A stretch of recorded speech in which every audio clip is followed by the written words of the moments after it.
All right, thank you, everyone. Thanks, Mindy. Thanks, Benito League. We're going to start with our first candidates tonight for mayor, Ignacio Velasquez, Gordon Machado, and Keith Snow. And as Mindy prompted, we're going to start with the opening statements from each candidate first, and you guys got 30 seconds. We'll start with Gordon Machado with your opening statement. All right, thank you. 30 seconds, huh? Probably the main question is why I'm here, why I'm running. I served 12 years in the City Council and 10 years on the County Planning Commission. And some of those issues at that time have come back. And we thought we solved them then. But the experience that I had in those two areas is why I was encouraged to come back. I'm here for those main reasons. The one is the road, and the second issue is the growth within itself. I chaired a growth initiative for slower growth or controlled growth, or actually was balanced growth. And the other one was the 156 and 25 bypasses that are in town. Those were Measure A. All right, thank you, Gordon. Sorry, it looks like we're having This is Keith, I'm running for mayor. I ran 4 times for mayor. I know about city government. One thing that we have to get rid of, waste. Waste means waste of spending. One thing to be forgot our city government to run with the pathway. With a lot of issues, the listen scanner, there's a lot of crime in the city. We need more firefighters, police officers, and look at Measure G and say why it should not make action. Thank you, Keith. Thanks. Ignacio? So we're not using the clock anymore, using cards? Okay, well, thank you, Farm Bureau and Benito Lincoln. Welcome, Youth Alliance. This election is all about growth and infrastructure. I've been very vocal about these issues because of the rapid growth we've been having in our community. One of the things we hear most often is we shouldn't grow or build any more houses until we fix Highway 25. That also was a quote from 2002. We've had this problem for so long, and we need to put a focus on it. We need to make sure we don't repeat the mistakes of the past. Thank you, Ignacio. Sorry. It's short. Okay, now we'll start with the first question, and we're going to start with Keith. Compromise is necessary when interests are varied. What issues does Hollister have in common with the county, and how will you work with county, regional, and state leaders towards solutions that benefit everyone? Well, for one, they don't compromise. If you look at all the means I've been to, they're not as transparency to be transparent. Me, I'm a post leader. So if the people vote for me, I'll make sure that the compromise where we can connect with the city, with leaders and all, spend our roads, maintain roads, and it's be alliance. We need more workshops for the kids and the people to connect and communicate. So as a leader, I'm a post leader, as a leader vote to make it happen. Be on the table. Thanks.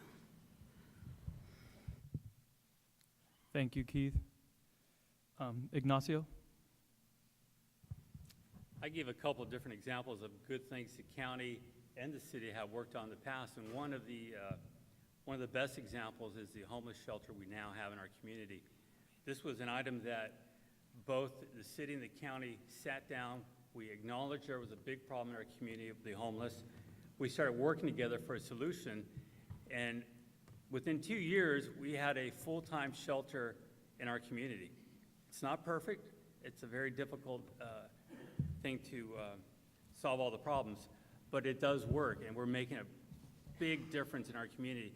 And I can also say something that's very important about this. Just last week, Monterey County and the city of Salinas voted to adopt or build a homeless shelter based on the model we use here in our community. So the county and the city does work together very often. Another good example is when we pulled together, we went to Santa Clara County and the VTA, their transportation agency, and we talked about this issue we have in our community, the interchange at 101-25. Because of those meetings, Santa Clara County is now going to invest $70 million to build a new interchange at the 101-25. That came from a partnership working together between the city of Hollister, the county, and San Juan Bautista. We have been working together as partners, and we're going to continue to do that together. Thank you. Gordon? Thank you. Going back to when I served in the city council and worked with the county, when I was in city council, I was the voice of reason designated by the freelance at that time.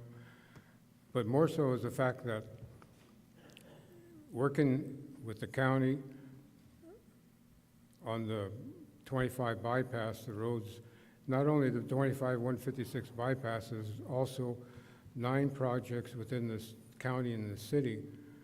One was the extension of San Benito Street from Nash Road to Union Road. But more so than that, the state does not recognize our highways, state highways within our county as major highways. They're secondary highways. So the county and city had to get together as a unit and go to Sacramento. And when I say unit, there's probably 2 from each entity.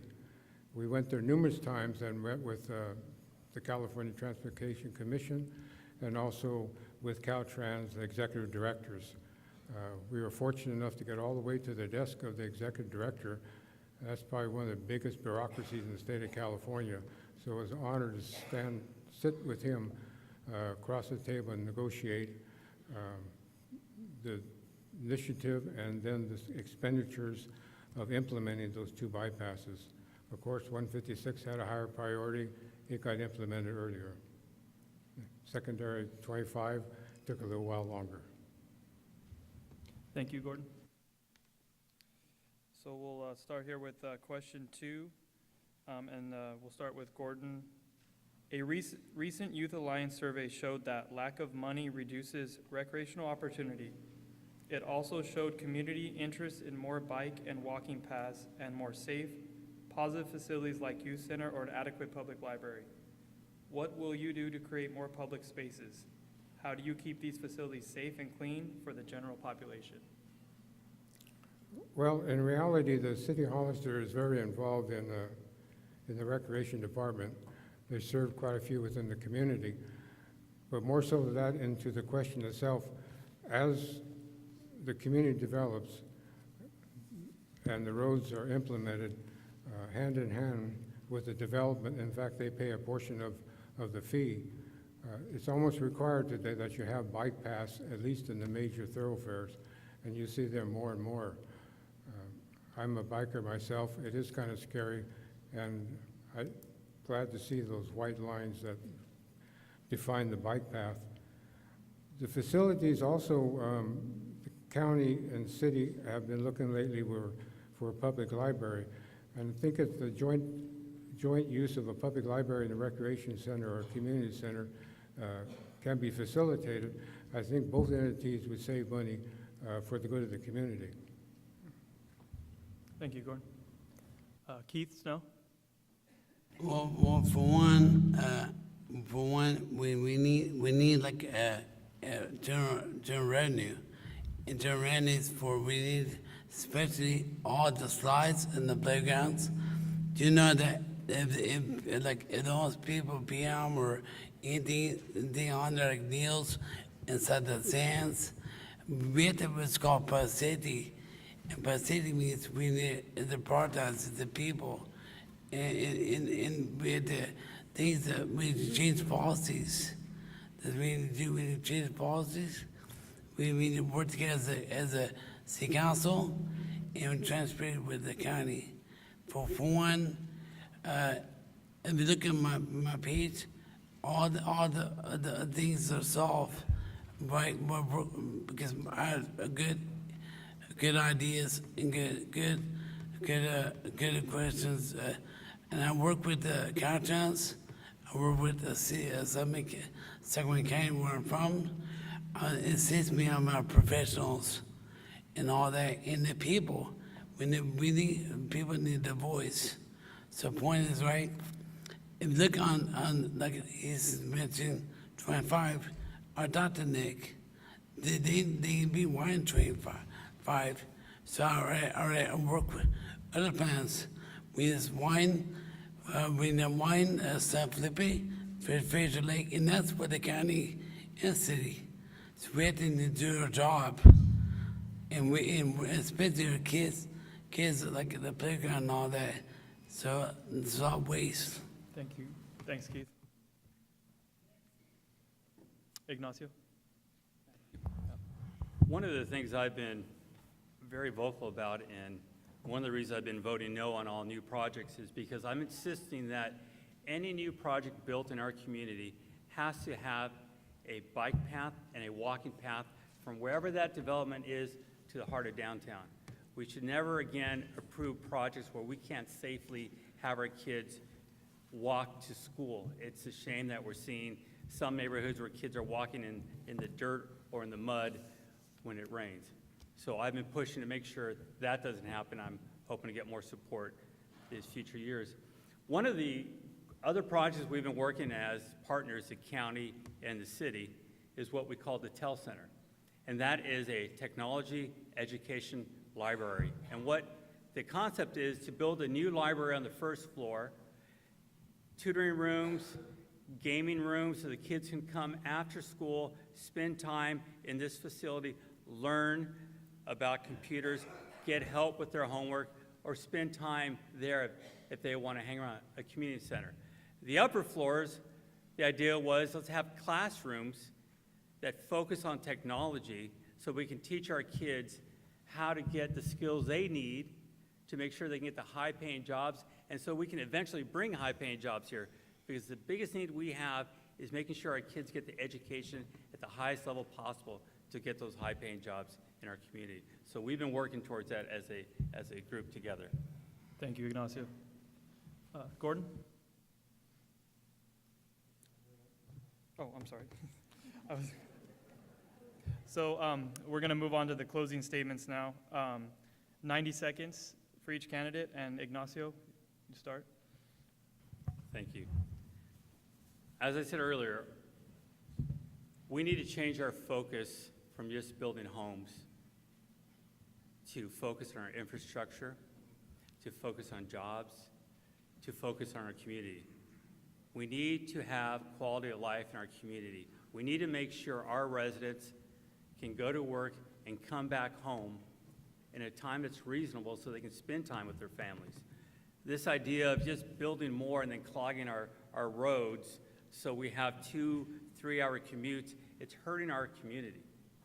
We need to focus on that quality of life, building projects such as the TEL Center, such as the sports park, that bring people to come visit us and spend time in our community and spend their dollars here. There are so many great things we could do as a community, but we have to put a focus on those items.